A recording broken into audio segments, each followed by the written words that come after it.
పశ్చిమ గోదావరి జిల్లా పాలకొల్లు పెద్ద మసీదులో రంజాన్ మాసం సందర్భంగా ముస్లింలకు మంత్రి నిమ్మల రామానాయుడు ఇఫ్తార్ విందు ఇచ్చారు.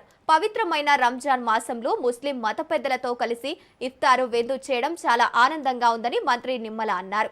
క్రమశిక్షణ, దాతృత్వం, ధార్మిక చింత కలయికే రంజాన్ మాసం అన్నారు. రంజాన్ మాసం నెల రోజులు ముస్లింలు చేసే కఠినమైన ఉపవాస దీక్ష గొప్ప ఆచారమని అన్నారు. చంద్రబాబు ముస్లింల సంక్షేమానికి, అభివృద్ధికి అధిక ప్రాధాన్యతనిస్తూ రాష్ట్ర బడ్జెట్లో 6,090 కోట్లు కేటాయించారన్నారు.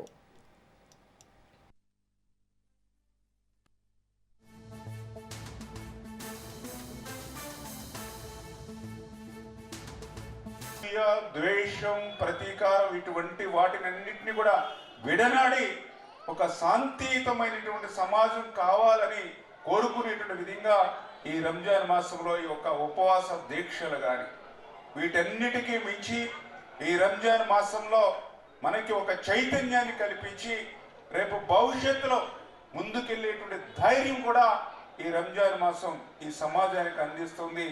ఈ రకంగా ఉన్నటువంటి యొక్క రంజాన్ మనందరికీ కూడా స్ఫూర్తిదాయకం.